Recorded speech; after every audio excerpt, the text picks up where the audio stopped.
people who normally join and who have joined us this morning really had a splendid weekend. I mean, we had a bit of rain. I think we were off the hook already by the weekend. Friday, we were expecting the worst of the system. Mm-hmm. And by Saturday, in my neck of the woods, we had some sunlight. Yes, we were able to enjoy some cricket. Yeah, brilliant sunlight. And yesterday wasn't all that bad. This morning is looking fantastic. And, I hope that we all are in good spirit. Did you have a good weekend, Mr. Bowman? Yeah, my weekend went very well. My weekends are normally good. Okay. I get the chance to do some of the things that I am unable to do during the week, which is oftentimes very busy. And, someone made an excellent point. I think I was looking at something over the weekend. Mm-hmm. I was checking out a documentary or something, and the gentleman said there's a difference between busy people and productive people. That is very true. So I had to be careful about talking about being busy.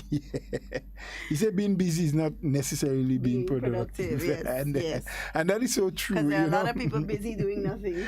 It is so true. And while we know it and we see it and we interact with it every day, sometimes it's not, it doesn't register to us until someone really points it out, Yeah. Like most of us, there are certain habits, there are certain character traits that we have that may not be the very best, but we do it. We are conscious of what we're doing, but we are not very observant of the fact that it is not a good trait that we have until somebody actually points it out to us. And very so true. I'm using that to say that, we are friends with each other, and I'm not talking you and I know. Okay. Because I see you look No, I just want to make sure. I thought you just realized that we were friends. I have not realized that yet. Up until now, I'm not sure. You're not sure? No, I haven't realized that we are friends. What do I have to do again to make you sure? I can't see. I really don't. I am lost. I don't know. I'm just saying, I'm making a generalized statement now, based on the statement I made before. Mm-hmm. That as friends, we sometimes are hesitant to say to the other person, to our colleague, this thing that you do, or this thing that you said, or the way you do this, I don't think it's nice. I don't think it's a good thing. And sometimes some of us take it as it is and for what it's meant. There are some people who can't accept when a friend gives them a bit of constructive criticism. And so we have to be prepared at all times for that, because we are not at all perfectionists. We strive for perfection, but we are not perfectionists. We strive to do, and we hope that for everything we do, everything we attempt to do, everything we put our hands to, that they will come out perfect, that they will come out above board. But being human and being alive and doing the things we do, we have to live with the realization and the expectation that there are times that we are going to fall short of the mark. Yeah. I mean, Usain Bolt was the best, the best. But he has lost a couple of races. Mm-hmm.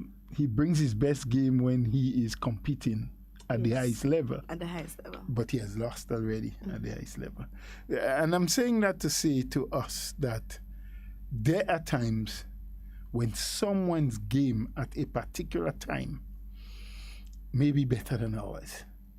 They may be more in tune. They may be better capable of executing what we have always been executing well. Yeah. And we should not become angry and lose sleep or too much energy over the fact that someone did better than us that day. Yeah. What we need to do is to use it as inspiration to work harder and better, knowing that as humans, someone can always overtake and do better than we have done. It's interesting that you said that this morning, Mr. Bowler, because it's something that we don't do a lot I don't know. I don't want to say as black people, as people in general, especially in the region, we are not very keen on enjoying others' success. Yeah. We are not, we are comfortable, we are most comfortable in somebody's progress as long as that progress does not appear to supersede what you have achieved as a Exactly. person. Well said. So, for example, you and I, very good friends. We talking every day. I'm telling you my hopes and my dreams and my aspirations, and you are supporting me. Yes, yes, I agree with you. I support you. You should do this. You should do that. Yes, do it. And when I do it and it succeeds greater than what we expected or greater than what we've spoken about, all of a sudden you and I have issues as friends, and it's a mindset, and it's a thing that we have to be cognizant of and change. We cannot want to, and if we want to strive as a people, if we want to succeed as human beings, we cannot always want to fight down our own brothers and sisters. And it speaks a lot, and we see it a lot, especially in politics, partisan politics, where individuals feel like the success of a party or an administration is a detriment to them. And they don't see it as that success being a success for all of us. I don't know if you're familiar with the term, we all glow up together, meaning that we come from the same place, but once I grow, you grow as well. Well, that's the way it should be. That's how it should be. Yes. Because you support me, I support you. That kind of mentality is one we need to have. Not the mentality where I would support you only if I sure I getting something out of it. We have a caller on the line, Mr. Bola. Hello, good morning. Yes, good morning to you. Good morning. Morning, I sir. missed you all for quite a long time. Yes, we haven't heard you. We haven't heard you in a little Yeah, bit. but I'm listening. How are you doing? Let me ask you that Well, first and you foremost. know, not too bad, not Not too at bad. all. We have had some good downpours over the last 2 or 3 weeks. Sometimes a little bit too much at one time for the farming community. Definitely. But have you made use of it in any way? No. No, you didn't. No, Well, I did plant a few things, but it is what it is. Sometimes we are not always prepared for what I comes. made prior use Okay. of it. Yes. So, Okay. in other words, I'm seeing the trees growing up now. Good. Very good. Very good. No, I like the conversation. I really like the conversation because you hit the nail on the head. Yes. That's a problem we have. When you give people good advice for what they do, they hate you. Yeah. They get angry with you. And we are guilty in this country. At the top level to the bottom, we are really, really guilty, and it's affecting this nation very, very badly. Yeah. I'm going to say, someone told me a few years ago, look, America is for you. Please come up. I'm going to receive you. Because if you come here, you will make a lot of money. For what? The ideas you give people, you'll be duly paid for it. Let me say that. Let me tell you one thing. I remember when they was building this flat bridge, 3 bridges, one in Piti Bakai, one in the Calvinist stretch, and the one in the Carriacou Heights there. I remember giving some advice on the construction of these 3 bridges. And what I was told, that's the Cuban design, and we can't change it. I said, here's what will happen. Whenever you have a downpour, the bridge will be blocked at the first shower. I said, do not put a middle leg in the bridge because it's going to cost you. It was not good enough for the engineers because, okay, we are getting the best advice from our foreign engineers, so we're not going to take your advice. Until it cost the government hundreds of thousands of dollars, they went and they break that middle, as they call it, a foot, a leg. Yeah, I They know what broke you're that talking off. about. It cost the government hundreds of thousands of dollars to hammer this out because it's not easy to walk below the bridge to take this thing out. And that solved the problem, part of the problem today, except rainfall, very, very heavy. But it did cost the government hundreds of thousands of dollars. I said, didn't I told you all that? Well, and that's it. That advice was too good to follow because I'm a local person. So I shouldn't give them an advice. And it happened over and over and over again. I gave you the best advice. I don't want the praises because I want to save money that will waste for us, the taxpayers.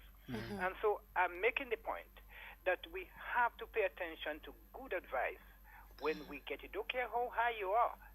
Take good advice. It will save you and it will save others. Right? Well said. Yeah. Have a good one. Thank you very much. You have a good one. You have a blessed day. And we should just announce that it's Monday, so it's Open line. basically open line, and you can reach us at 440-7377 if you're calling locally, and you can also reach us by WhatsApp on that same number, 440-7377. But if you are in the diaspora, anywhere else outside of Grenada, it's 347-329-3101. 347-329-3101. Well, you have it. I could resign now and lay hold the fort. The fort? I feel like you're... That's a big, strong place. That's up where the hierarchy of the police is. The fort, me alone. I ain't gonna make it. I think you're gonna make it, man. Although you should not be afraid to try, because that's Exactly. one of the things that sometimes hold us back from progress. It's true. The innate fear of failure. Yeah. I once learned somewhere that while success is not final, failure is not fatal. Yeah. You don't die if you fail. We don't want to fail. It is not our intent to fail. And none of us should go into anything with the hope, of failing. But that's my biggest problem, Mr. Bola, being afraid to fail. Yeah, well, most of us are afraid of failure. And hence the reason we don't attempt much things. That is me. So, and at the same time, it doesn't mean that you should just plunge yourself, head first into anything and everything. Yeah. Then someone on? Yeah, we have a call on the line. Hello, good morning. Hi, good morning. How are you? We are good. How are you? I'm very well, thanks. All right. I'm calling from the U.S. Uh-huh. I don't know if it's possible that I could have a talk with you guys. Yes, but you're live on air. Do you want to speak on air, or is it more of a personal thing? No, I want to speak on air. Go ahead. I'm a born Grenadian citizen and live in the United States with my family. My dad is sick in Grenada, and I decided to take leave. Mind you, I'm in the U.S. military as a registered nurse. Right. And I get authorization, emergency leave to come down to Grenada to see my dad, a family of 4, me, my husband, and 2 kids. Right. Okay, we took the vaccination, me, my husband, and one of the child. And what happened, the baby can't take it because she is 4 years. Right. So I put in for authorization in Grenada on April 29th. That's the day, 2 days before I book my ticket. Everybody take it. So I get authorization from the military emergency leave to go down to Grenada to see my dad, as I previously said. And I never get a response from the authorization people in Grenada stating that I'm okay to travel. In April, May, I emailed them, no response. June 10th, I emailed them, no response. On June 30th, I get an email from the COVID people in Grenada stating that my authorization is on hold and I need to pay $405. Right. $405 for the PCR test. $405 for the PCR COVID-19 test. Yeah. But the thing is, they tell me I have to pay that before I come down. Mind you, Correct. I didn't have no problem paying that. But the lady told me I could get somebody in Grenada to pay for it for me. I said, I did not said I have problem paying that money. But it's the way you guys going about doing it. And she told me for 4 of us, going to be $1,700, $1,000, $720, and when I come in back, I have to pay that amount of money again. So that's gonna be in altogether. I have to pay that $3,440 before they could give me the authorization to come to Grenada. I was like, "Are you serious?" I said, "St. Vincent PCR test is $30, $35. I said, "Why Grenada only so much?" And the thing is, I'm a Grenadian citizen. I don't mind paying the money. But I say, if it's so you guys going about Grenadian or whoever is the government going about getting money from people to do this PCR test, I say you guys going about the wrong way. I said, definitely that's the wrong way of going about getting money from other people. When other countries, you guys getting the vaccination, the PCR test from other countries or foreign countries free, and you guys want to charge Grenada. So making it hard for people to even come to Grenada. And the purpose I was coming to Grenada, my father, I was on, as I told you before, I'm in U.S. military for how much years? And I was on the field, and my dad gets a stroke. I could not come because of the COVID. We got a lockdown. And now he's sick again, and I cannot come. You know, I just get upset, and I say, you know what? It's not going to happen. I'm not going to come to Grenada, and if I pay this money, I will not be happy. You understand? Mm-hmm. So the thing is, I have to put off my trip for next time. Okay. The PCR test, I'm not sure. How old are the children? One is 14 and one is 4. Okay. And you have to get a PCR test for the 4-year-old? That's Yes, what you were told? I don't think Yes, that's that's what I was accurate. told. Well, that doesn't sound very correct. I'm not saying that wasn't the information you got, but based on what we are aware of, children under 16, I think, less than 16 years, Yeah, I don't think that they have to get any PCR test. But we'll need to verify that. I cannot verify what the cost is for a PCR test in St. Vincent, but that too is not hard information for us to get.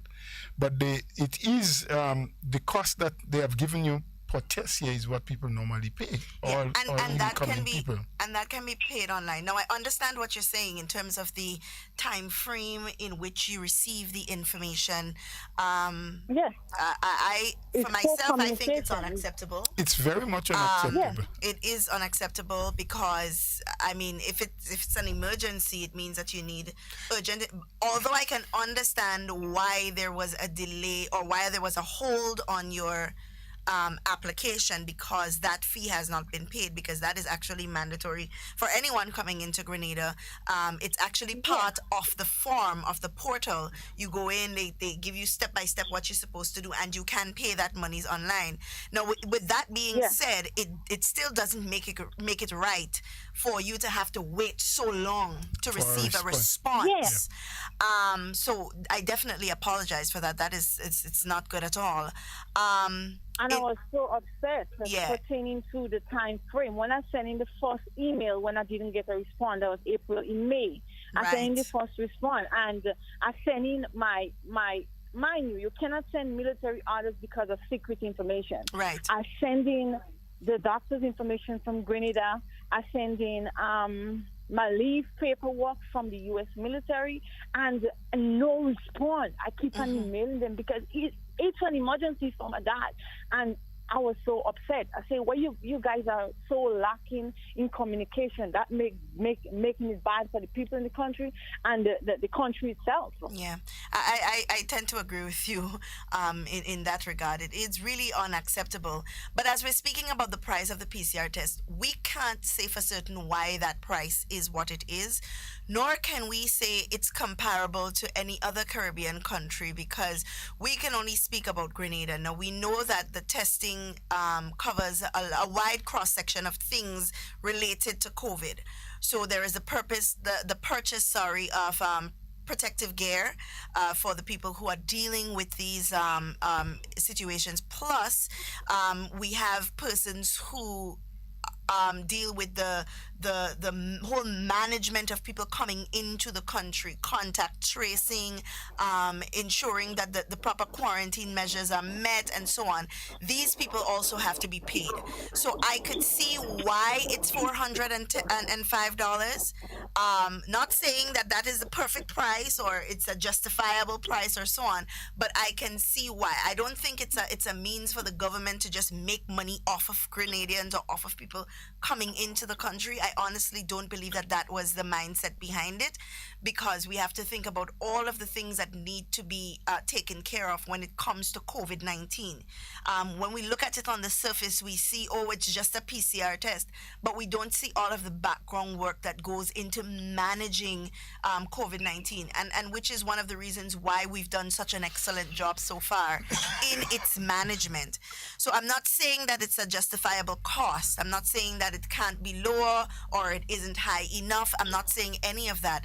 I'm just saying that it can't be comparable to other countries because we do not know what means other countries are using to get the things that they have to get to manage COVID-19.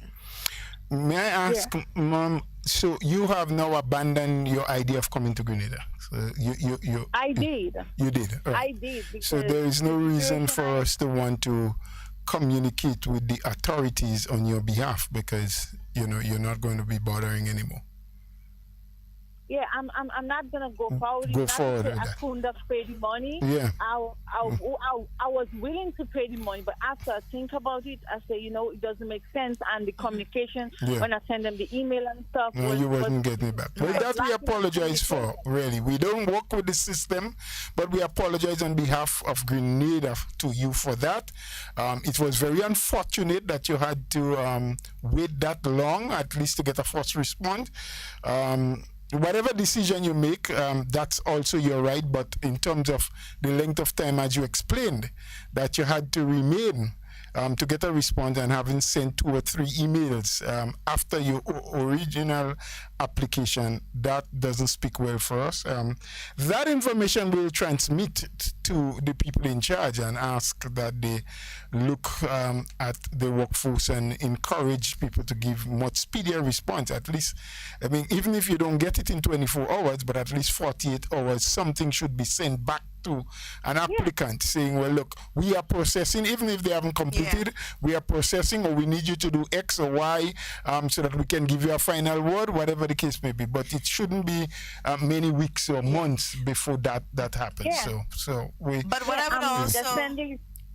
what I would also tell you, and I think it goes for a lot of the persons listening as well, there are a lot of applications that come into the Ministry of Health, as one of the officials told us recently, that has to go through the processes. They have to check and make sure that the person is providing valid information and so on. It's not just I send in an application, they see it, and then it's a yes or a no.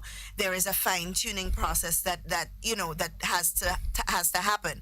Now, mind you, from May to from when? From May April to May, I think. April 22nd to May. Yeah. And my flight was on the 14th. Was on the 14th. Now, what I can tell you, though, is that when you complete the application process, and this is why it's very important for you to do everything that you have to do in the application process, you get a number, an authorization number. And I'm sure people traveling would tell you that, because I had the same experience. They give you an authorization number. In most cases, they would, when you have completed the entire process, then you receive an email with that same authorization number and a barcode. Now, because you didn't complete the whole process, I am assuming that it didn't prompt that for you. So that's why I often say to people, finish the entire process. If you're planning to come, you're supposed to get your PCR test and submit that 3 days before traveling. You're supposed to pay for your PCR test before coming to Grenada. All of that is part of the application process. So once you've done that, once you've completed the entire process and you have that number in hand, then you should be fine to travel, because that number is your authorization. Yes, ma'am. But the thing is, when I send in the information, I they didn't tell me to pay anything. There was nothing prompt me to pay anything, any money, any fees. That's the thing. And after the fact, they put in that. But I even asked the ladies. I'm sorry, where did you send in the authorization? Did you do it online on that form? Yeah. But that's strange because when you go onto the form, it's right there as part of the steps, part of the process. But I mean, I'm really sorry that you had to experience that and that you had to cancel your trip, because I know it's important to you, and I'm hoping that in the event that you do choose to reconsider, and you need any form of assistance, just give us a call and we'll see what information we can procure for you. Yeah, but the thing is, when I did the form, as I told you, they didn't have that information on the website, and I even told the lady that. The lady told me the reason why they're doing that now, when people come to Grenada and it's time for them to take the PCR test, and they have to pay the money like cash, they're not willing to pay the money. They're just walking away without paying the money. But that's why lately they put the money on they put it on the website. So I was like, I wasn't aware of it, because if I knew I had to pay that money, I would have paid up front. Because when I went to do the application, nothing prompted me. Is plain English. Nothing prompted me stating that I have to pay any authorization, any fees. Nothing at all. She told me they lately do that on the internet. Yep. Yeah, it is true that at one time people, when they come in and they took the test, they would ask them to pay, and they were running into a lot of difficulties with people not paying, and so they decided that everything must happen before you get the authorization. It's unfortunate. We're really sorry about that. All of what had to transpire didn't in time, but it still means that even when they got the application from you, when you sent it in, if there were things missing, there were spaces not filled, at least some kind of communication should have gotten back to you earlier than the time they did, to say, well, your form is incomplete, whatever the reasons were. We need you to do X, or we need you to do Y, or you have to fill that out, or you have to send us more information. But at least we are saying here that we agree with you, it should not take that long to give you back some communication. Whatever form of communication. It didn't have to be the authorization. It could have been saying to you, oh, well, this wasn't completed, or this was missed, or what. And so we'll pass that information on so that they can take corrective measures so it doesn't happen to another person. We thank you very much for informing us of that, and we again say sorry on behalf of Grenada for it. For that. No, me personally, I just turned off of coming to Grenada. Right, I've we been understand to Grenada that. in like 10 years. I can't. I would never, not never, but the only thing that's going to bring me to Grenada is death. That's it. Any one of my family there, but I would not come to visit Grenada anymore. That's it. All right. I'd rather go to my next country. Good, my dear. Take care. Enjoy the rest of your day. All right. Quite unfortunate. I mean, I would expect a lot to look at. We have another call on the line. Good morning, Mr. Mills. Good morning. How are you doing? I'm good. How are you? Fine, as friends mine. What time HARDTALK supposed to finish? 11:45, Mr. Mills. Good morning to you. Good morning, sir. Well, it finishes at 12, but we get off at 11:45 to accommodate the national report. Well, they caught you from Style already? They probably had an issue. But they cut them. I was listening on Style and they cut us. Yeah, well, maybe they had a problem. A problem. Could be. Because you were getting it. Yes, I was. All right. Well, maybe they had a problem. Maybe. Sometimes with these things. You could get it on again. You can go to 89.5 if you can get that up there. I think they will get 91.9 or 91.5. That's Andre Donald, RealFM. And City Sound. City Sound is 97.5. Okay, well, I will try it then. All right. Great, Mr. Mills. Enjoy today. You too. All right. Maybe City Sound has a problem. Yeah. Mr. Bola, I don't want to speak too much on the COVID protocols or the COVID situation, but what I will say is that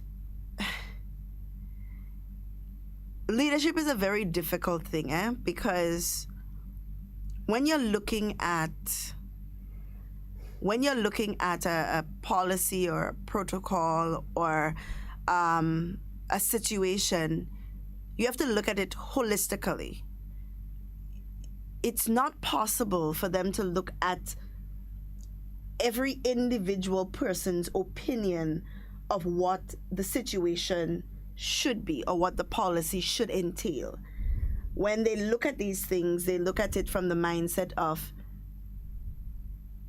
will this bring more pros to Grenada than cons? Basically, will this take care of the situation at hand in the way that we expect it to? And now, mind you, and we started speaking about that on Friday, mind you, sometimes when that does happen, there are going to be shortfalls because there is no plan on earth that has ever been put in place that was 100% foolproof, 100% perfect, without error, without mistake. So we have to leave room for error, and that's why there's something called the margin of error. You have to leave room, a small place for error. Now, what happens after you figure out what that error is what is important. We have a caller on the line. Hello, good morning. Once again, I will not be long because I know your protocol. Yes. No, I listened to the conversation of the lady, and it's a matter of miscommunication there. But we have a problem. We need, between you and Mr. Bula, we need a communication specialist in many, many of the areas. We have a problem there. People don't communicate on a timely basis. You know, when you have an emergency is an emergency. Right. And emergency have to be dealt with as an emergency. So when you have these emergency cases, you put it aside. You don't fall through the regulars and you put it aside. Because this thing of family connection is serious. I need to take some medical thing now, and I need to get my children coming back. Well, I say they want to come back in a minute. But I hope they don't have that kind of problem. We need to put things in place so when you have these emergencies, definitely in the service. I was in the service too. I never had this problem because I am a prompt communicator. I don't leave things later when it has to be dealt with now. That's me. In the private sector, I did the same thing. So I was that special communicative person there to deal with all this emergency and tight situation. We need to get civil servants to understand the role. You're dealing with the public, and you are a civil servant. You're bound to do those things. You're not doing people a favor. We have to understand as civil servant. Look, the best job one could get is to be a civil servant. I don't know how people look at it, but I know when I was working with the government, that's the best job I could have gotten. Why? Because you see, you affect people's life and death. And so you have to take this very, very seriously. You cannot be slothful when you're working with a government and especially dealing with this situation there. Health, you have to, because I had to call the hospital many, many times to help them deal with situation that they had in the hospital that the seniors couldn't deal with because they're taking the wrong approach. We have to be more civil, we have to be more humble, we have to be more humane with people generally. So we have to get some humility in the service. We must, and we have to get it quickly, sir. We hear you. We hear you.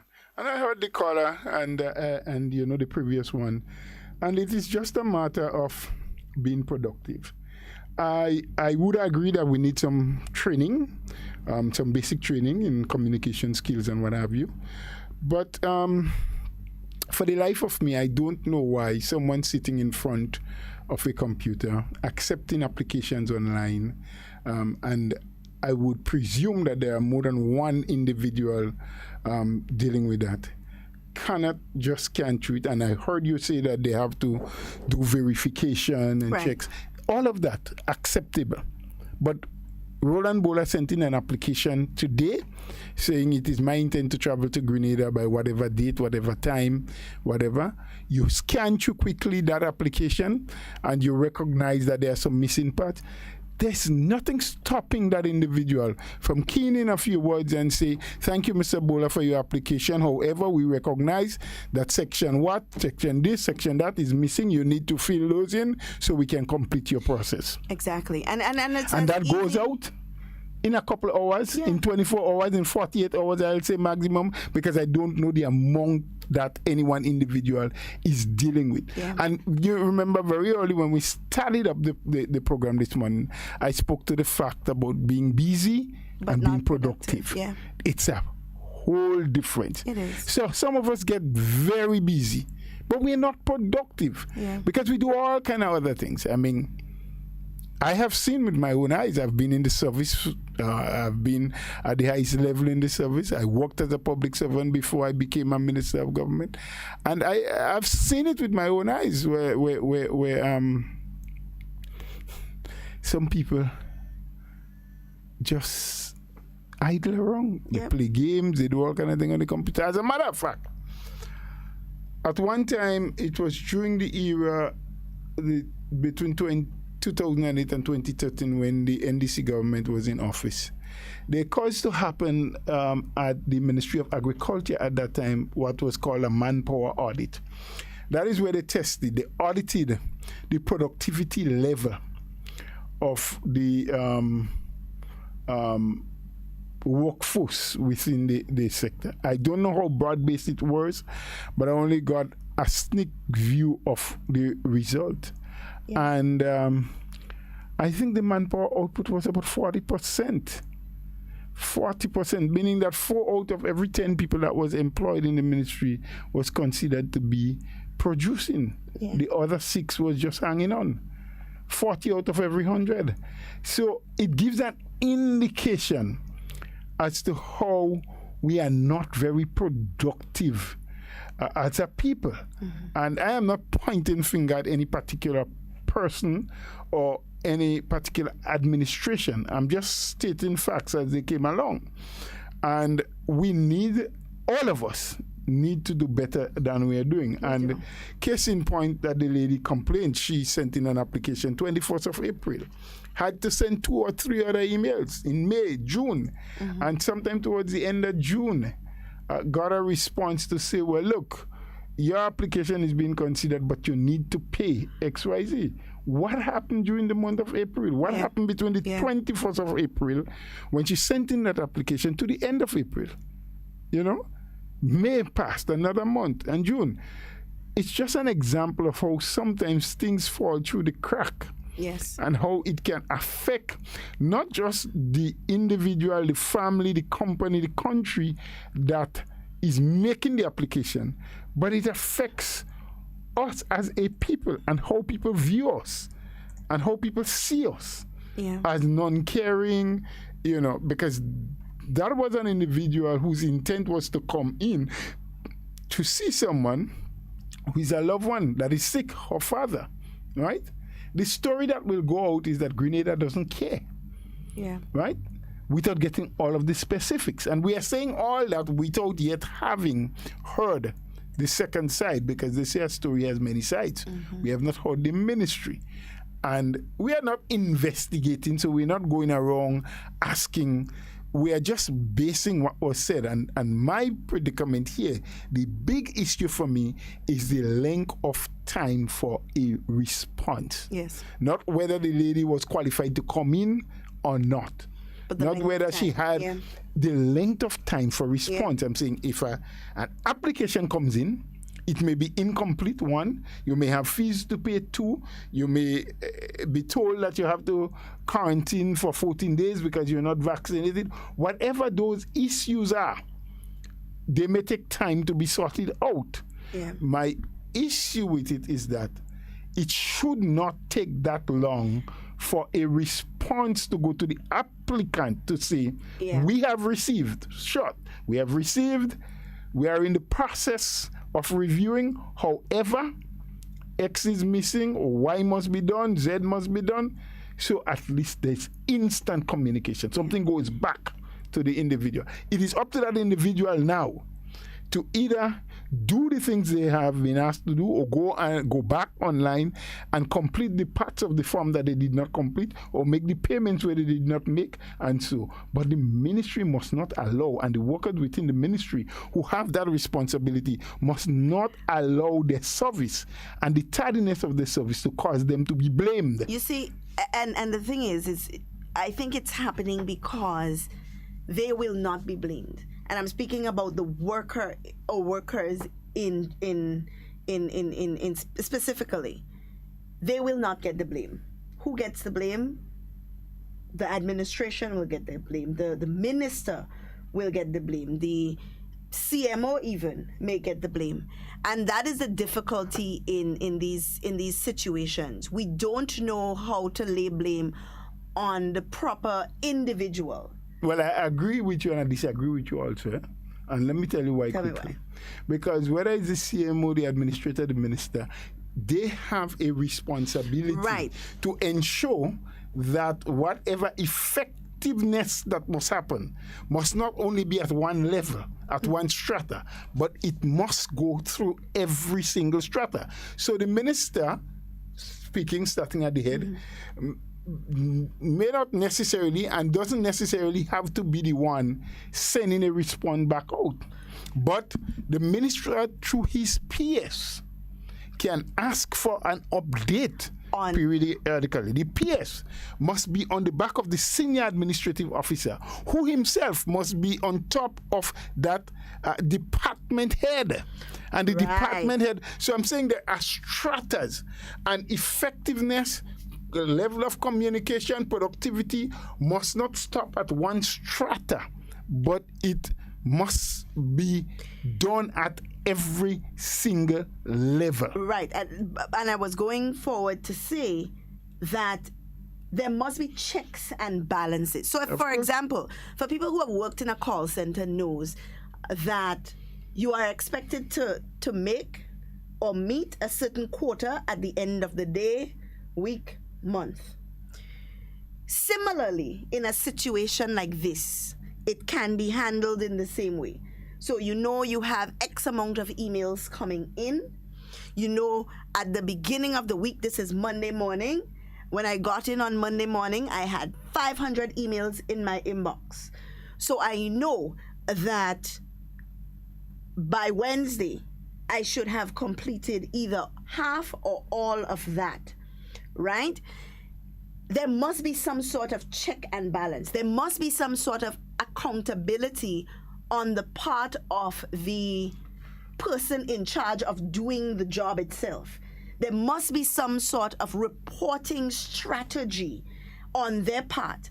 Because as we would like to hope that when you employ somebody, they take the initiative, they get the work done without you having to stand over their backs and beat on them, as we would have seen in slavery days, right? You would hope that you have employed someone with the capabilities to do the job so that you don't have to sit there and do it yourself, right? Now, yes, we know leadership is all about motivation and inspiring and all of that, and they would say, oh, well, motivate them to do better. Now, the fact that I hired you in the first place should be motivation to do the job, right? I see it as an issue of, if you are not doing what you are supposed to do in the time frame in which you are supposed to do it, we have a problem. So let's identify what the problem is. And the only way we are going to identify the problem is if there is proper reporting. If I can come to my boss and say, I cannot finish this because the workload is too heavy for me to handle, so I need an assistant or I need someone to work with me. Or I cannot complete this because I don't have enough RAM in my computer, so it's moving a little too slow for me to be able to meet my quota. No, but there has to be some sort of reporting that allows us to identify where these productivity issues are, because it's easy to say that we are working at under 40% productivity. That is all fine. That is statistical. But how do we fix these problems? What do we put in place? How do we identify what the real problem is? And how do we hold our workers, our employees, responsible for not meeting the recommended quota? And that is a big problem. Do you know if there is a quota in the first place? Okay, sometimes there isn't even a quota. That's another problem. So talking about meeting the quota is one thing, but has a quota been set? What is a reasonable amount of emails should you respond to on a daily basis? And that's why I said communication is a problem. Is a problem, because you cannot tell me that you have, and I would hope, Mr. Bola, I mean, you could tell me it's possible. You could say anything you want. But I would hope, Mr. Bola, that we do not have a public service where anything goes. Where somebody comes to work, they have a contract to work, and they say, okay, you are my secretary, XYZ passes through you. And there isn't a proper description of exactly what I expect of you to do. And there isn't that line of communication where I can put you, sit down, and we can have a discussion on if things are to change in what is expected of you. If at a certain point your workload may increase or decrease, where we can have these sorts of conversation. And I am not just saying to you, listen, I'm putting you on this desk and this is what is going to happen on this desk. Try your best. This is not a try your best service. This is a service where we expect full productivity because this service manages the affairs of the country. 15 representatives don't manage the affairs of the country. The 2,000 plus workers we have in the public service are who manage the affairs of the country. Therefore, we must ensure that whatever manages them, whatever system is in place to manage them, is properly put in place so that we have minimal of these kinds of issues. But we have to look to minimize it, and I really do hope that we'll be able to get in contact with some official from the ministry. We are not leveling blame on anybody because I don't want people to feel, because sometimes when you speak boldly like that, the connotation is that, well, you're criticizing and you're blaming. We are not criticizing, we are not blaming.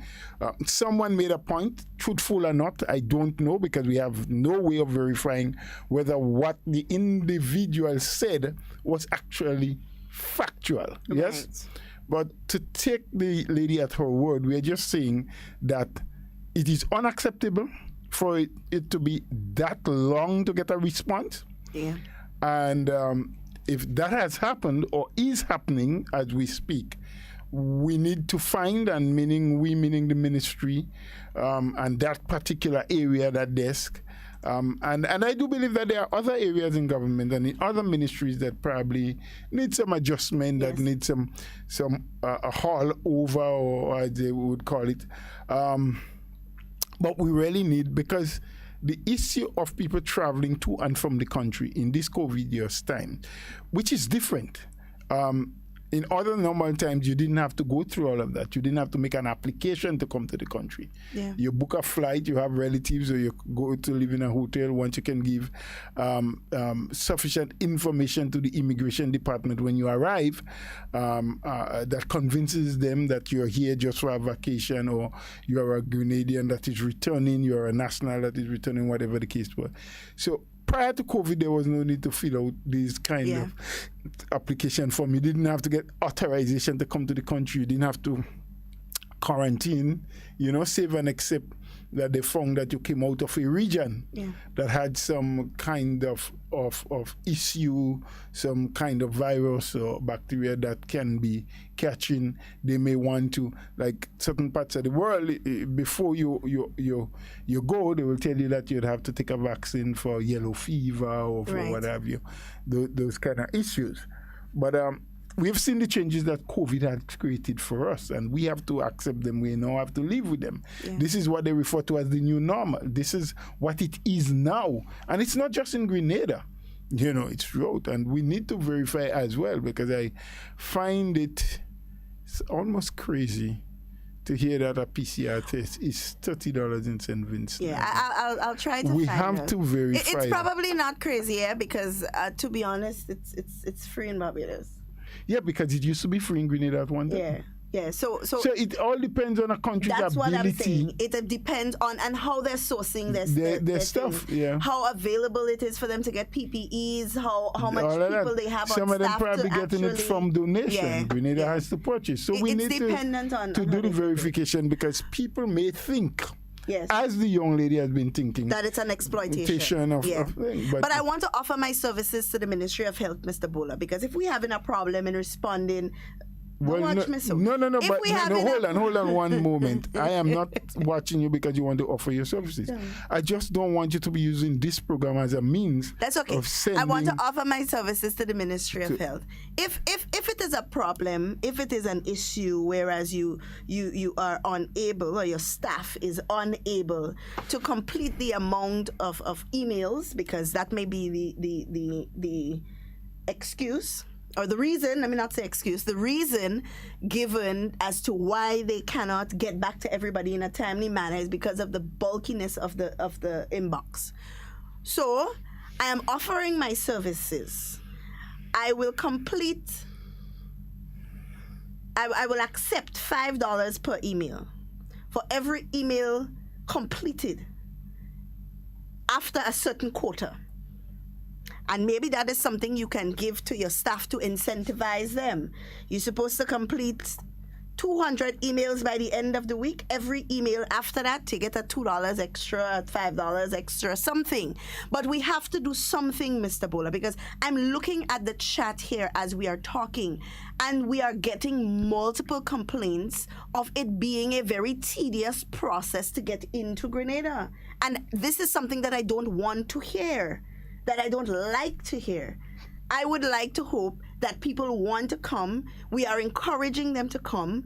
It is a good thing we have no COVID. We are managing things properly. We want people to come and patronize and enjoy our beaches and see family and friends. But if the talk on the tongue is that it is easier to get into another country, even if they have a little COVID, because the response time is faster, because the customer service is better, because the experience in traveling to that other country is better, then we have to fix it, Mr. Bola. It has to be fixed. We do, but I'll advise you to use another channel to offer your services. I'll find my services right here. And let them know that you're willing to work day or night and do a lot more. Maybe you may get accepted. Maybe you may get accepted. I don't know. Yeah, man. $5 for every additional email past the quota. I don't know. Because we have to do something. We have to find innovative ways to make this thing work. You know, and if your staff is not motivated, if you are but you keep using the word motivation, but why do you think it may be motivation? It could be motivation because, Mr. Bola, what other reason other than motivated will I come to work and sit down and just feel like I can't take on this thing? Because I don't support the government. That's one reason. But that is very unfortunate. Because I didn't get my 4% yet. But I lack a motivation too. That's another reason. It may be because I don't like the minister in that ministry. Yeah, but we have to. Because the PS don't talk to me. So here's what, Mr. Bola. Because my supervisor used to be my.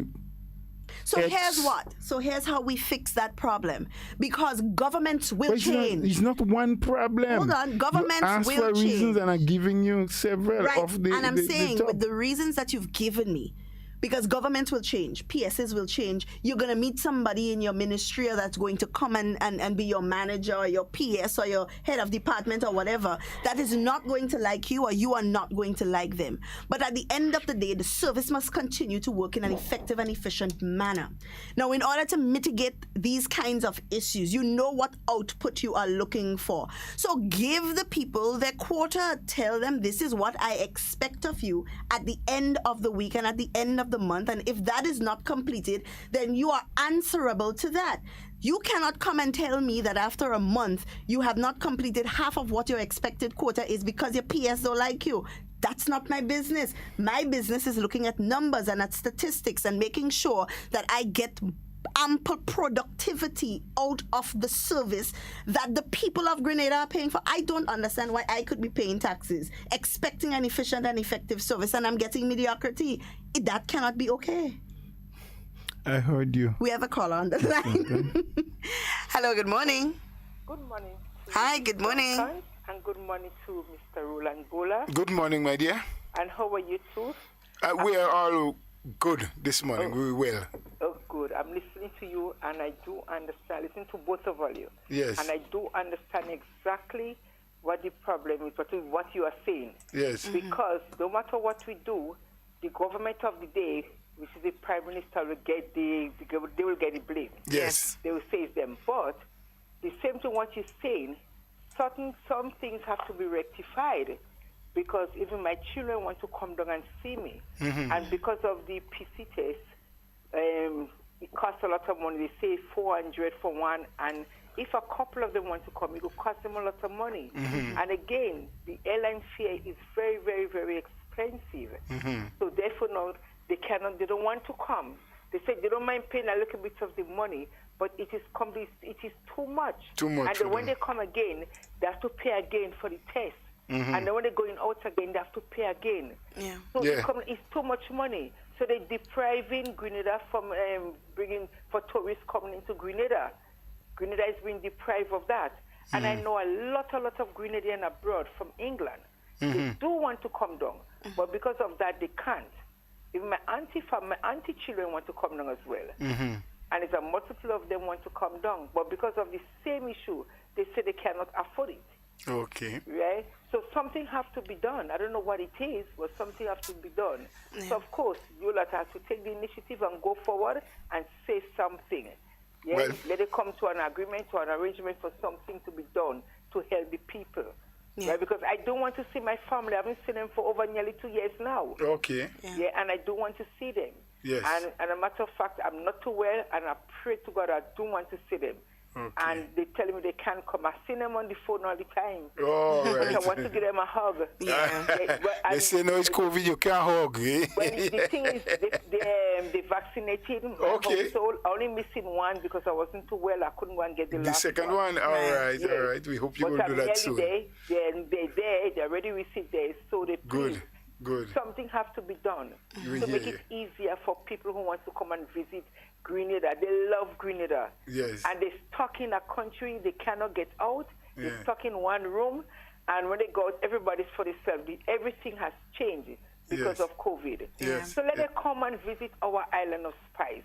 Let them come and see the lovely weather and the beautiful beaches. It doesn't matter if it's there, they are the only one on the beach. But they're happy. They say, as she said to me, Mom, when I open the window and I look out in the window and I start to see, that's worth it. So please try and do something. Yes. A very good program. Thank you. Excellent program. Thank you. I haven't spoken to you for a couple of years now. We blame the COVID. Well, we are happy. We are happy that at least today you got a chance to talk to us. Yes, we can't make the change, but we know the people who we have to talk to and let them know what the concerns are. Yes, but you see, everything now they're blaming Keith Mitchell. Yeah, well, that's who they blame. That's who they blame. Yeah, but you see, we don't want him to take the blame. Yes. It's something what have to be done, and it's nothing to do with him. So let yes. him carry the burden all the time. Why should he carry the burden all for the certain time? errors? Yes. Yeah, it's nothing to do with him. That's yeah? all right. So as I say, take his name out of the mouth. All right. We hear you, my dear. We hear Bye. you. Have a blessed day. You have a great one too, and thanks for your concerns. Yeah, and comments. it is a concern. I'm not gonna lie, Mr. Bola. It is definitely a concern, the price of the PCR test, because I'm supposed to travel with my daughter back to Barbados soon, and I'm thinking $405. No. I can give you a test for $5. Nine want you. That's not accepted. When I reach in Barbados, you'll send me back. As a matter of fact, I don't even making it to the plane. Yeah, but I mean, when I think about it, that's $810 to go, $810 on my return. That's a lot of money. So the first $810 is to go. That is not Grenada telling you have to spend money. This is Barbados demanding that you get a PCR test to come. Yeah, but I understand that, but I still have to pay $405. Well, yes, so I'm saying that the two-way thing. All right, so you're coming to Grenada. Let's use it in the case of someone visiting Grenada.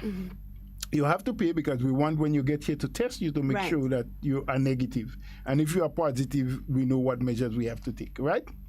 Now, when you're returning, Grenada at that time doesn't care whether you're negative or positive. It is the country now that you're returning to that is demanding that you bring a PCR test. I understand that. Yes. That I understand. So when you...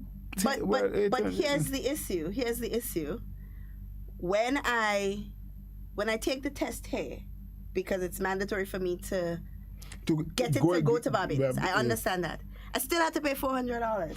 However, when I get to Barbados after 5 days, I ain't have to pay for the test I take. Barbados give you a free one. Well, that's what I'm saying. Grenada can't afford free. Maybe they could cut the price. The price. But so we need to bring the information. I think justification is needed. Okay. Justification or explanation as to why that is the required cost of the test. And I think that's what the people are really asking for. Hello, good morning. Good morning. Hi, good morning. Yes, I'm listening to your program from New York. And I have a problem, same problem. I'm supposed to be leaving New York very soon. Right. And over a month I apply for the entrance, and nobody just not answering. Right. Right. You have something in the back that you need to turn down a little bit, whether it's your radio or so. It's on the other phone. Yeah, and just listen to us on the phone. Let me turn off, Yeah, I'm saying yes. I have this problem, and then when you call in the numbers, it go in and say it can't take no message, or it's just a run around you're getting, and you can't get nothing to tell you okay, you're gonna get it right away to come in. I paid the money and everything. Over you did everything. Now. You did everything you're supposed to do. Everything, and then we cannot supposed to travel. And you have the authorization number. Pardon me? You have the authorization number. Yes. All right, so you should be fine. Once you get the authorization number from the ministry, it means that you can take that to the airline and they will allow you to come. But if you don't have the authorization... When you reach on the airport, they say you have to confirm from Grenada. I just have friends come down and they had a hard time too. Oh, really? Because I know the authorization number is a form of confirmation as well. Because when you get that barcode that you get at the end, if you are lucky enough to get the email with the barcode, it's the same number. Yes, I have that number and everything, but they're saying it got to be confirmed because I have a friend reach on the airport and thank God she met a nice person. They had to call and everything to get it confirmed. Right. Well, here's what. And I'm hoping that Kevil, you're listening. Just about to tell you, why don't you call up Kevil? Kevil might be able. Kevil is someone from the ministry. Yes, he's the public relations officer. From the ministry? We would hope that he is listening, or we'll try to reach him to see if we can get some further explanation. Yes, please. Because there seems to be a lot of this, concern. Yes, and at the last minute they get you very up because I have high blood pressure and it keeps going up. Okay, don't take your medication, ma'am, and don't worry too much because we don't want to lose you as a result of that. We apologize for that. I mean, we are not ministry workers. We don't work with government, Ms. Duncan and I. It's bad, and there's a lot of people complain. But we're going to try our best. My whole family have the ticket, but we just, this thing just have us stand still. Right. Good. So let's see what we can do, who we can contact, so they can give us some further explanation. So keep listening. If not today, maybe another day, if we can't find him today. But we do our best to get someone to give greater clarity and explanation. Okay, I even fax in all my information for them. Yes. What you do, but you did the ultimate most.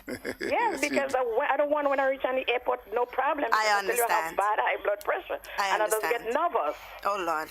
All right. Well, here's what you can do after the program is completed. Try giving us a call again, and we'll take your name and number and see what information we can gather for you. Okay, one more question. If nobody don't, because I applied for home quarantine, nobody lives in the house, they have to call for somebody open there. Right. If they pass me through JFK, would I able to go to the house, or would I know that where I'm going when I get to the airport? Well, you're fully vaccinated, right? Yes. All of the people coming with you are fully vaccinated. Yeah. There are no children with you. There are no children?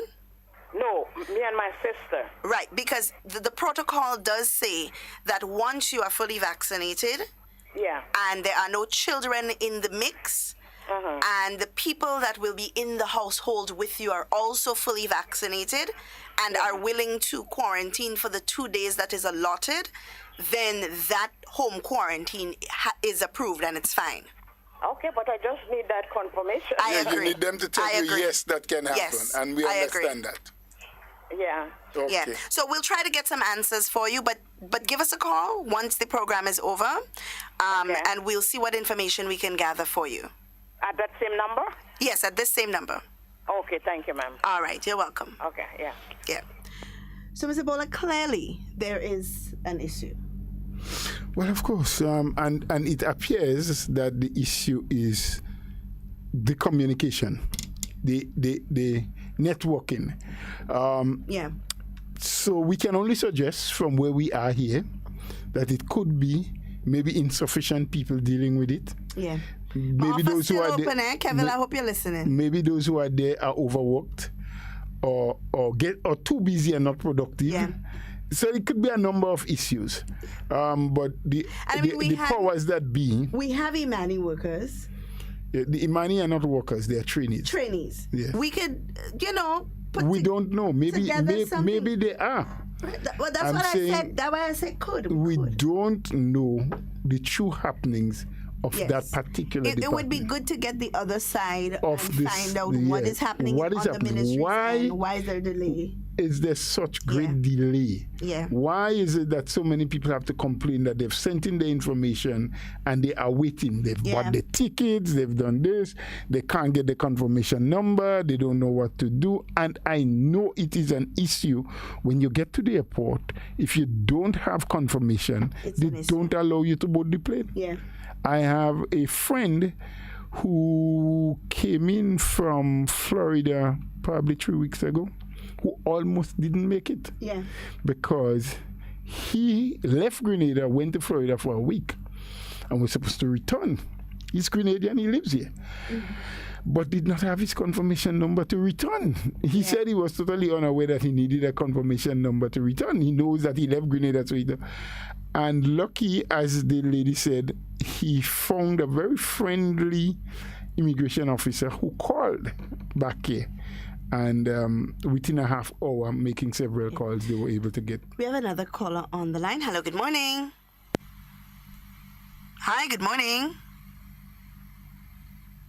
All right. We seem to be getting a lot of overseas call on the local line. Guys, those of you listening overseas and you have concerns, you can also call us at 347-329-3101 because we have been getting a few overseas calls on the local line. So for those of you calling overseas and you have questions, queries, concerns, you can call at 347-329-3101 and we will be happy to speak with you. Like I said, it's important for us to get the other side of the story, to find out what is happening on that end that is keeping persons from getting that authorization that is necessary for them to get here. And then, of course, there is some sort of breakdown in communication between what happens at the airport and what happens in the Ministry of Health as well. Because persons getting confirmation and still coming here and having issues, having difficulties. Well, the problem is not so much when they get here, But even at the yes. From the point of departure. Yep. Most of the time, that's where they have some issues. So we need to iron out those kinks. When they get here, whatever the issues are, most times they are able to resolve it. We hope that it can be smooth sailing and no issues when they get here. But most time the issues are at the point of departure where the numbers don't correspond, the airlines don't have. I mean, it's however we want to put it or speak about it, it really is very unacceptable. It is. Well, I think we have said that. We have a caller on the line. Hello, good morning. Yes, my apology, but it's important. Let me tell you this. There is a situation about 3 months ago where there's that student of the university, St. George's University, who had to do a test at the General Hospital and then to get a report because she did ask for leave to do the medical. She was granted leave. In the middle of her studies. Eventually, she had to get a report from the hospital to present, to be back on study. You know something? She couldn't get the file. They couldn't find her file over and over and just keep her running from the country to the country now. They never found the file. I had to intervene and direct, even call the hospital authority and say, look, what's going on here? This person might just lose the place, and that's what almost happened. And eventually had to do an emergency run now and then to send a letter to the university so she'll be able to back on. However, there are certain things that did not do, and she's now suspended until August. Until August. Now, who is responsible for that? It's a very, very serious matter because it's bothering and legal matters. But I'm just trying to relate that to you, how serious it could be at times and who takes responsibility? I spoke to about 4 or 5 persons there, and it seems that we hadn't anybody who could have said, well, I am responsible. Just send you from office to office to office. And I'm talking to people at the top. Yeah. So there is a problem. There is a managerial problem. And some people ought to be doing the job with some expediency. I hope that listening to your radio, that they recognize that there is a big, big problem, and we have to solve it. It is not the particular person. It is the nation and the nation's people. Yep. It affects every single person. And that one with the university, I am still helping that person because eventually it could be very serious, very, very brilliant person on the last year for these things to be happening, to be thrown out of the university as a result of some misfortune by the authorities, by the people who are supposed to know better. So we have to solve the problem. Yeah. Somebody has to say, look, knows where the problem is coming from and to deal with it. I learn in management, you handle things 2 ways, very soft and very hard. If you can't hear in a very soft way, I'm going to make you feel the hard way. There's no 2 ways about it. There's no. I saw you left government, to be back and retired too early, and if I remain, trust me, I think this thing wouldn't happen because in my tenure, then these certain things was not happening. You have to take your job. I don't care about the money because my thing is not about money. My thing is about fixing a system, performing. That's what's my thing. I am the person who worked for the least money in government as a senior. I won't tell you, but it doesn't matter anything. You know what? I put the system together. I fixed the system. I was happy, and I'm very, very happy despite the fact I was cheated, and I didn't mind. But I brought some measure of control where I was working. And that is what I want every civil servant to understand. You ought to perform your duty irrespective of which government you're working under. Yeah. You have to perform your duty, and there is no 2 ways about it.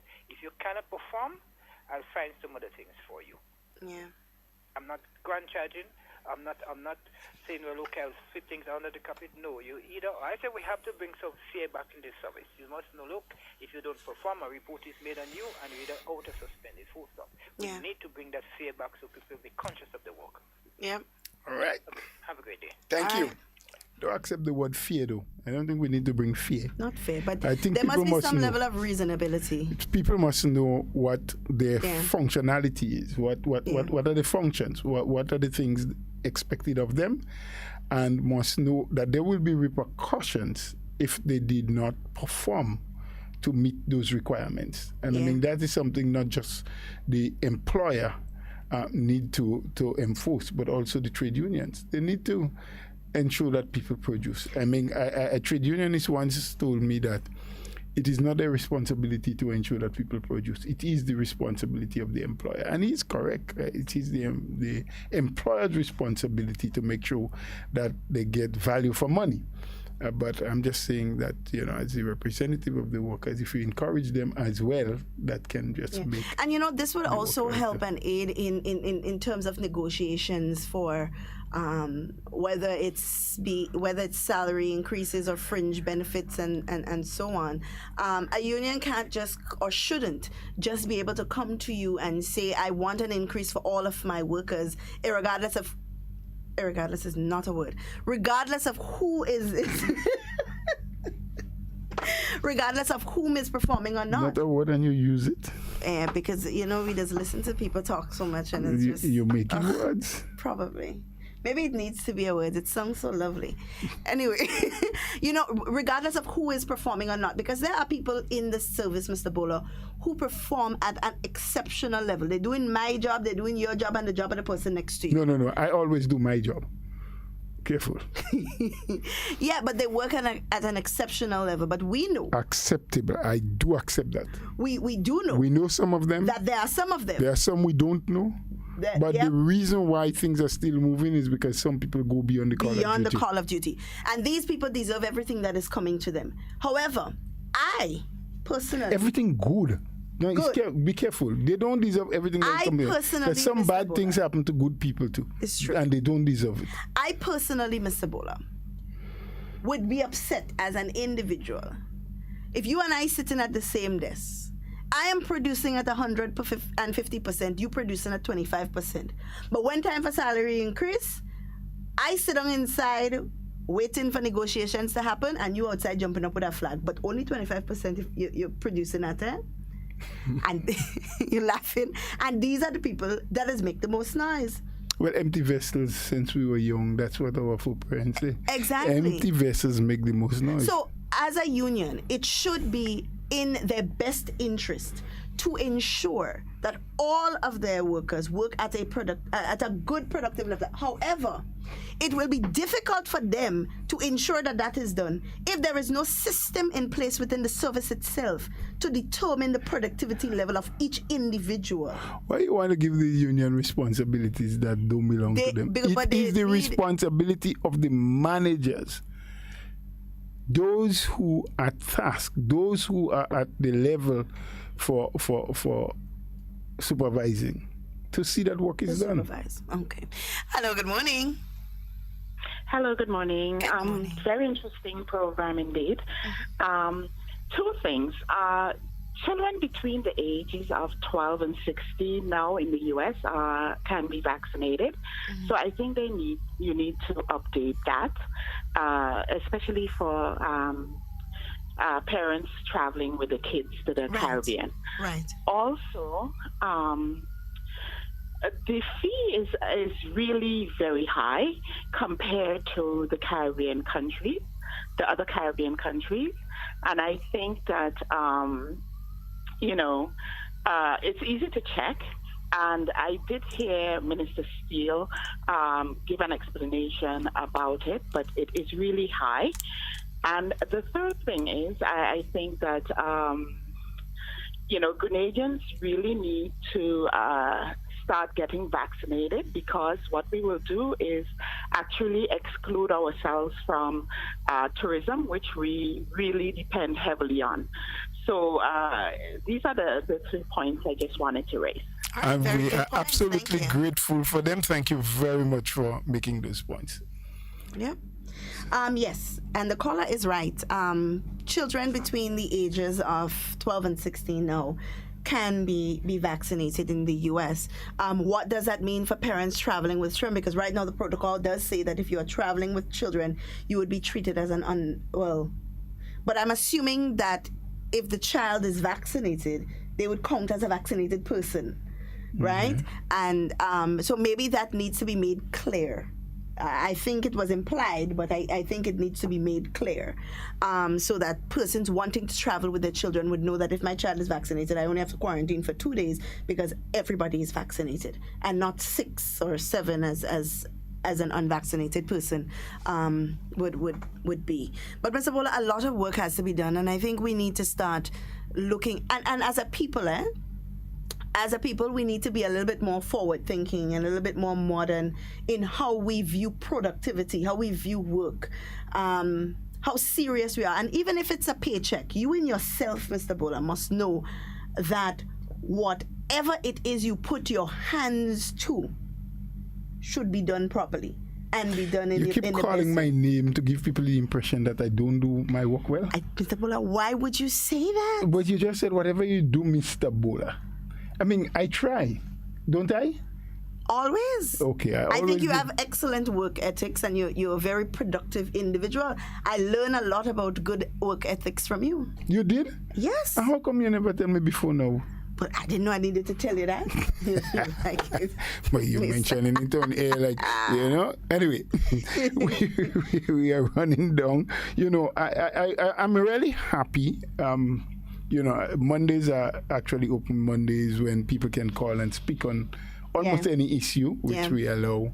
And when I started this morning with the topic, I just want the nation to know that it was not planned that we were going to be talking productivity and all this thing. Wasn't. I was just expressing to you something that came across me that, I know it's always there, but you never realize it until someone really say it to you. Yeah. And Mr. Bola, I like the fact that these conversations can just come up and we can have, honest, open discussion about these things. Oftentimes I think people think we sit and we say, okay, well, you know what, that's what we're going to say today, and we can talk about this, and that's a line we could take. Oh, that's what they tell them to say. Yeah. I think people think that, but often, more often than not, we just have these conversations. It's really where the Spirit leads us. Oh, you start speaking. You are spiritual Baptist.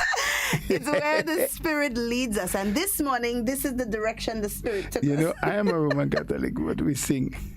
Where he leads me, I will follow. Don't make me get into my spiritual mood now. I want to get to some of the messages on the live just video. Before you do that, someone called me just before the program started. And I did tell them maybe they should call the Works Division at Boucheju.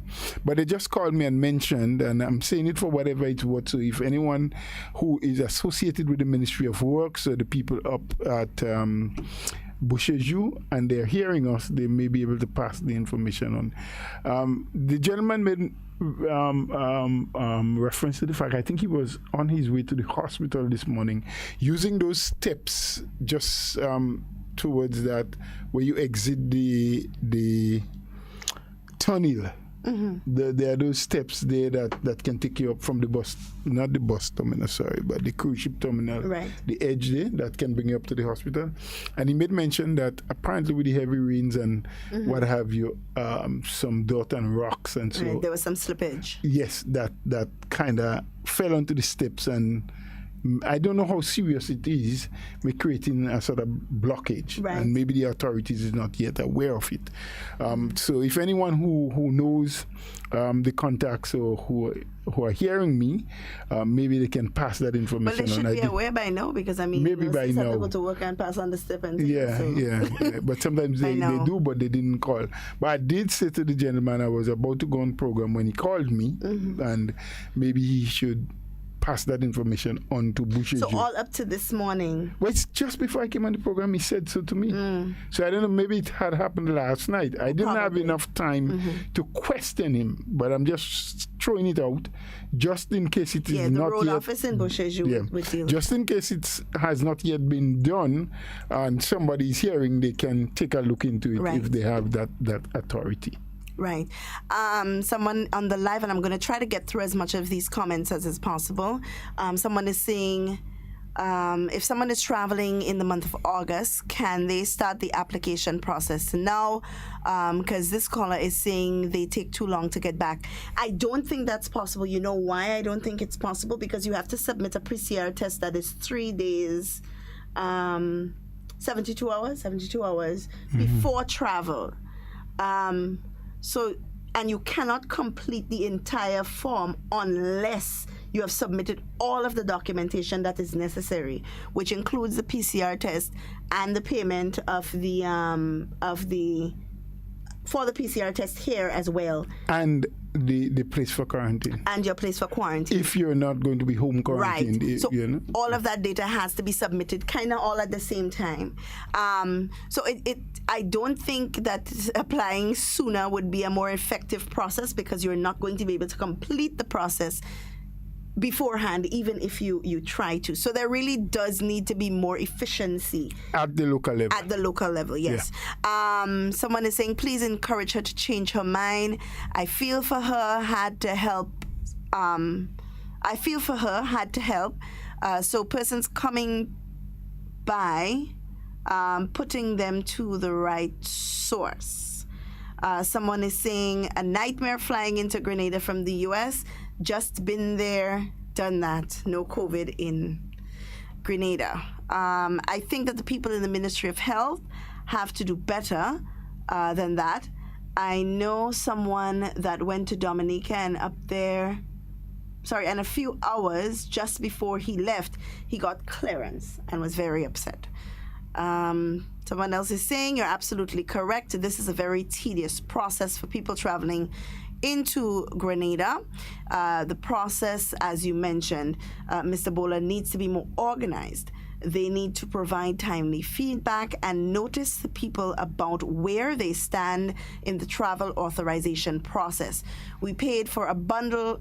Android didn't receive bundle package for the PCR test. How is that even fair to travelers who are fully vaccinated? We have a call on the line. Hello, good morning. Hey, good morning, Mr. Duncan. Good morning, Mr. Buller. Hi, morning to you, sir. Mr. Buller, Mr. Duncan. When someone home and the sick to get employed. Right? Mm-hmm. The sick is very interested to get work.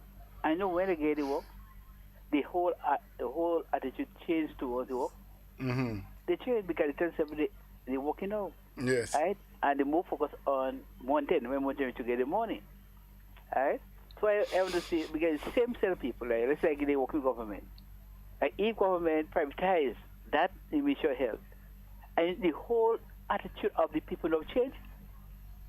They put out more. Mm-hmm. But it seems to be a problem with government. When people work in the government, like, when you look at them, they wonder if they're working, because you see them twice or three times outside the job. Outside the job. Then I want to say to people, you are home, you're seeking for a job. You go to work. Because when you work, and sometimes you have to get a promotion. And the people who work and then get promotion, the same people who come to work and they hardly do anything on work.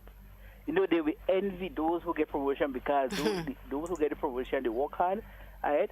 And you know, the government always say those who work hard should get benefit. Those who play the skill of the job, they work 3, 4 years, 5 years, 6 years, they work in.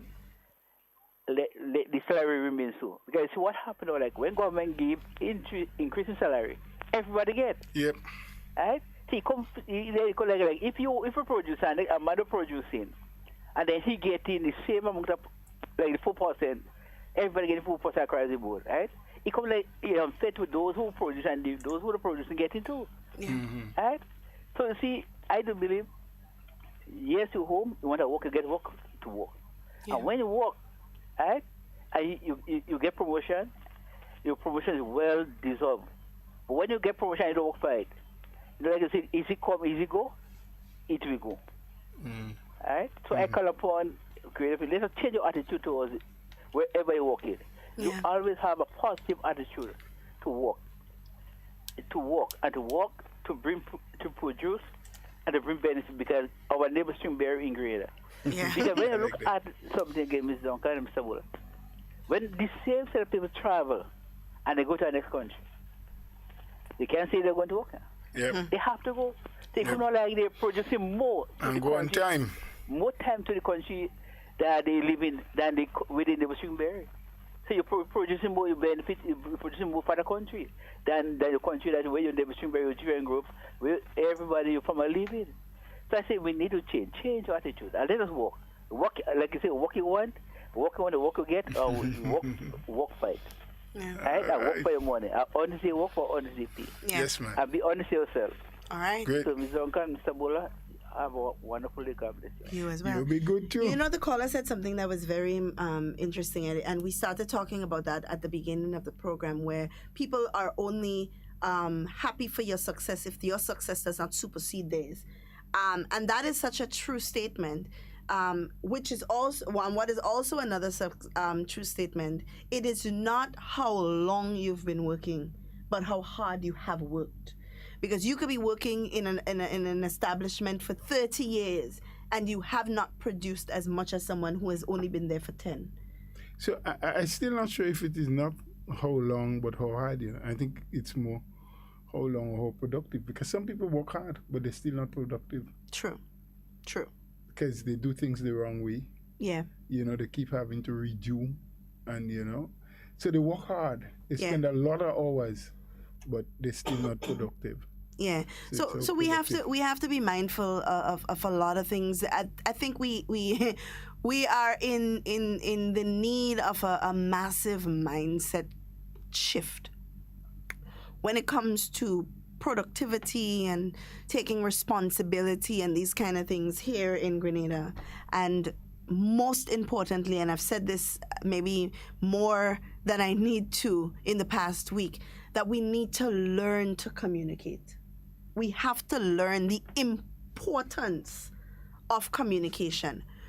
And we have to look at things along the line of, okay, fine, you are requesting my service, and I will do my best to help you. Not you requesting my service, so you have to wait on me until I'm ready to help you.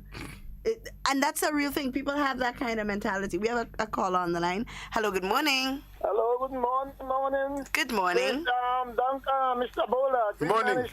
Yes. Good morning. How are you? We are very good.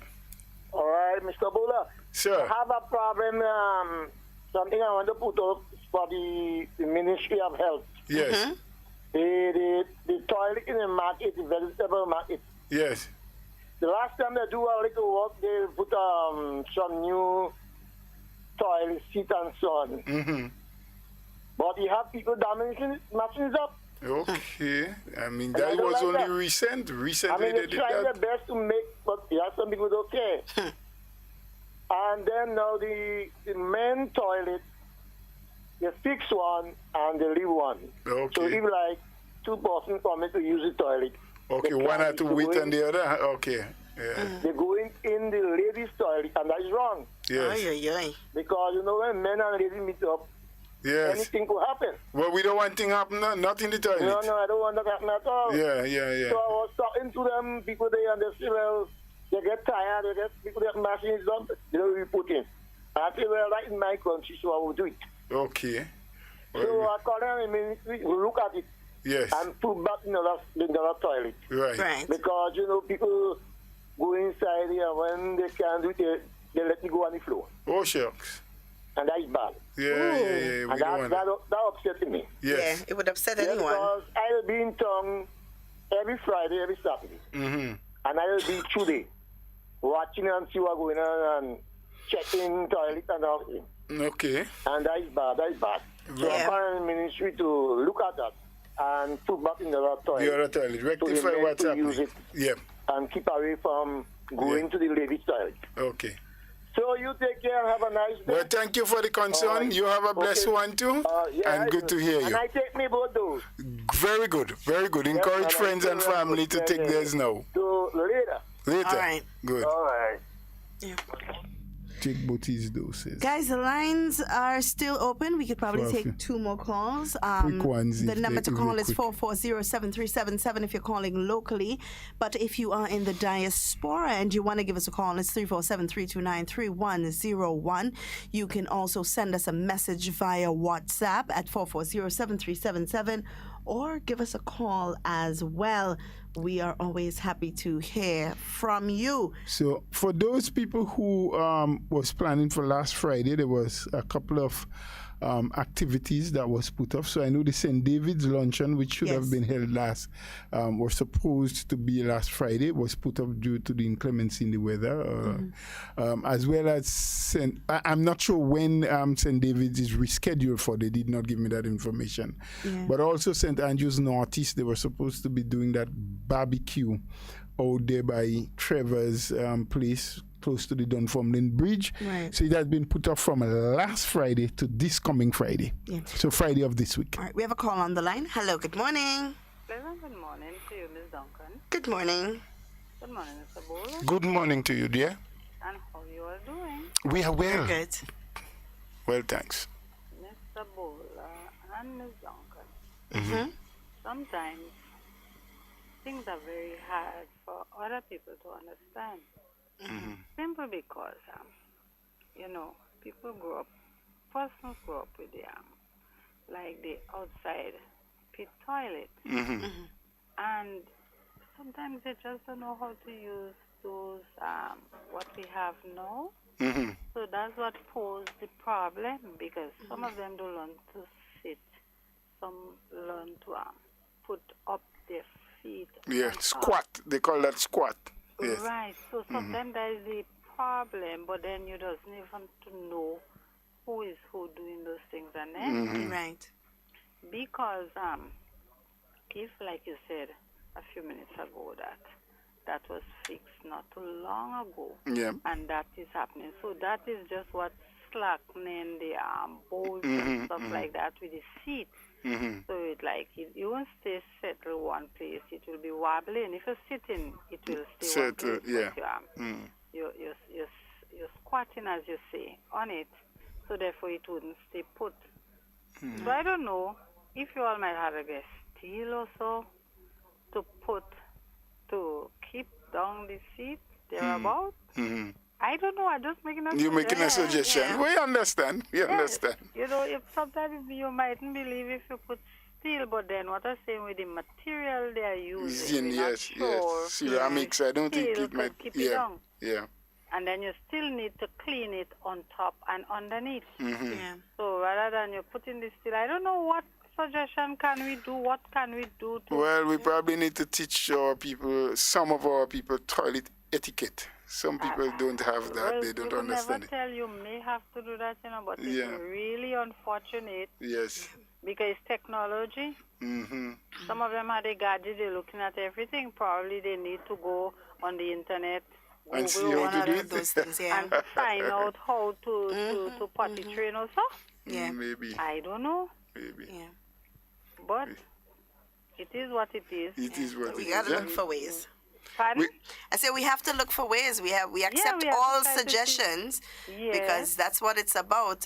Yes. You know, when you're looking for growth and development, you accept all suggestions. All may not work, No. but you accept them as they come along. Exactly. Yes. Because development we need. Yes. But I'm saying, if you just fix, and probably you paid for that, it really come with a cost, you know. Yes. Yeah. While you could have taken that money and doing something else. So Yep. many things the country need. Look at all the places that we have, like River Road and these places like that.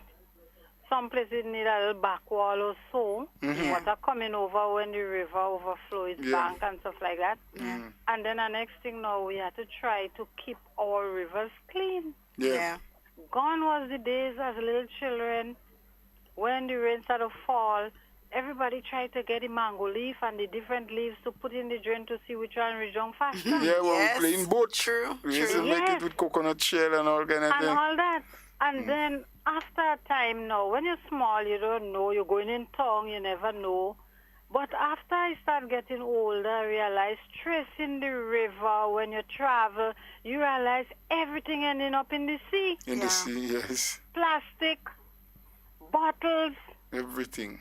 That's why the sea saying, me, I can take it with these bottles. They fill it back up, they bring it back up for us. And leave it on the beach. seashore, you know? Yeah. Yes. Yes, but the only problem is the plastic that they may not be able to except you clean in the sea. Mm-hmm. But the plastic is easy go down and rubbish going down and stuff like that. Come on, we have to be mindful. Yeah. Because what again? What next? Government just keeps spending money over and over and over and over, and then there are people that say nothing has been done.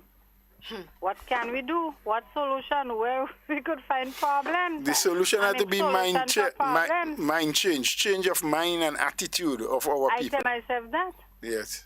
If we don't do that, we're in some real trouble. And then the generation of tomorrow, Yep. what will happen? We don't know. It's true. Only God, and as you say, change of mind, mindset change, and all that. Yeah. And if we do that, we don't have a problem. We have a better flow of things. And then most people that need housing and even like the same bathroom and toilet and all these things, and them, that the money will be able to spread over to do all these things and then More of it because government is Yes, doing some and already, so they plenty could do more. more. Yes. yes, but only you just keep spending, fixing toilet all the time. Yeah. I can't see the logic in that. Because I wondering if these people and them don't come from a home. Yeah. But we have all different kinds of home, eh? Like, you would know that. We have all different kinds of home. So I didn't want to go there. Well, it's unfortunate, but sometimes we have to call it what it is. I didn't really want to go there, but we know. Yes, yes. You all yes. take care. Have a fantastic day. You as well. God blessing and all. You continue doing the job. Keep on educating us. Yeah. We try. And as the callers calling, Yeah. therefore there are things we could do, and there are things might have to take a while before you do it. Yeah. And some people doesn't, and some of us, I put in myself sometimes, Yeah. we just know we had to wait a little while. Yeah. Yeah. So I'll take care. Bye-bye. You as well. Take good care and thank you for your Thank you comments. so we much. appreciate very, very You're much. welcome. And the bin's doing nicely. Oh, good. Yesterday I found some plants that I had put away a while now. So if you do, if your son needs some mohiko could, because I didn't realize I was doing a little cleanup, and I found a box that I had underneath the garage with plants. I didn't even shell it. They're still in the pods, and they look good still. They look really good still. All right. Yes, so I can bring you some of that again. Yes, thanks very much. And then you could do it the same way that you did the first one. Yes.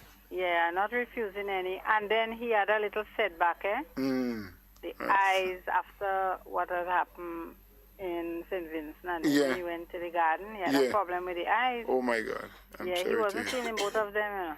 I'm sorry to hear. He's still better than me because his own is well and mine is not. No, yes, we understand. Yeah, so he coming out from it, so he start going back gradually. Gradually, yeah. But he's trying. Good. Yes, he's trying. Thank God for that. Thank God. Yes. God is good and he's able. Yes. Sometimes while some people might figure you're so bad and wicked, God still have a little plan there on the side to even help you work out situation that you could do better. Yes. Yeah.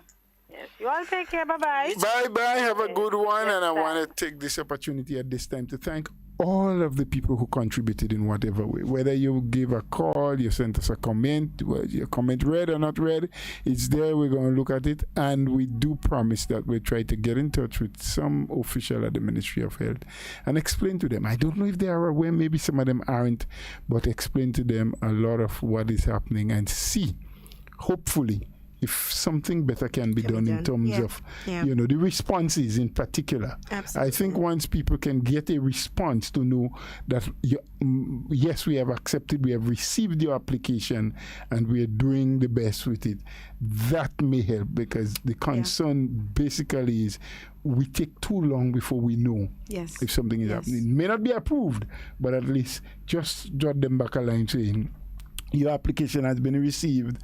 We are looking into it and we'll get back to you with further information. But whatever it is, it's Grenada. It's a beautiful place. We want to continue to keep it that way.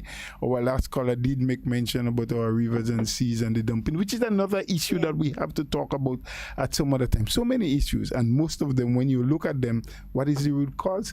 Us as a people. We are the ones who actually create them and bring them, alive. So it's an attitudinal change from us, and I think a lot of those problems will be dealt with. My friends, as we always say, whatever you do, enjoy yourself. Remember that COVID is still very relevant, so follow the protocols and be responsible. Have a good Monday. All right, guys, we've come to the end of our program for today. And as we say here every day, in whatever you do and whatever you say, be safe and be secure. We always want to be talking with you, but we do not ever want to be talking about you. Please do enjoy the remainder of your day. It has been a pleasure, guys.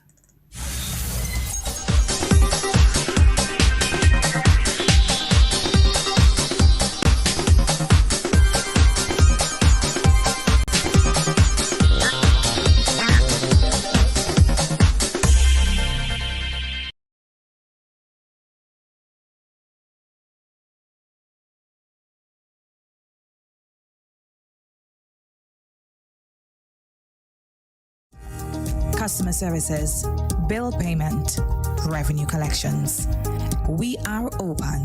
NWASA's Lucas Street headquarters. Come, we are excited to serve you. NWASA, committed to meeting customers' needs. Good morning, listeners, and welcome to WaterWise, a production of the National Water and Sewerage Authority, NWASA. I am Wendy Chateau. Hurricane Elsa dumped heavy rains and caused severe flooding in Grenada and its dependencies on Friday, and battered Barbados, St. Lucia, Haiti, and the Dominican Republic. Now back to a tropical storm. Elsa continues its trek and is expected to affect central and western Cuba before heading to Florida today. The adverse weather effects caused by Elsa on Friday resulted in several of our water systems being affected by dam blockage, turbidity, and siltation, leaving many customers without a supply over an extended period. Elsa again highlighted the importance of consumers having on-site storage to mitigate the effects of interruptions on daily functions. Many videos circulated on social media showing the extent of flooding and the velocity of our rivers, which affects NWASA's ability to clear the resulting blockages that effectively cuts off raw water supply to our plants, hindering our ability to produce and distribute. An interruption in supply for any one of a number of reasons, including broken mains and pipes due to earth movement, fallen trees, boulders or rocks, damage to NOWASA's treatment plants, siltation of dams mainly by landslides, and the contamination of water by dead animals and rotting plants trapped within the catchment area comes with many discomforts that can be alleviated by having a stored supply. So, in order to ensure your household has a safe and adequate water supply, we again urge you to make storage a priority. Once you have a supply, collect and store water both in and out of your refrigerator. The authority encourages at least a 3 days supply of 35 gallons per person per day, giving consideration to the individual needs of your family and pets. We are just a little over 1 month into the hurricane season, and predictions this year is for an above average probability of major hurricanes making landfall, with 17 named storms, 8 hurricanes and 4 major hurricanes. And even if we are spared any direct impact, it is still important to ensure that you are adequately prepared. Hurricanes can shatter lives as well as damage property.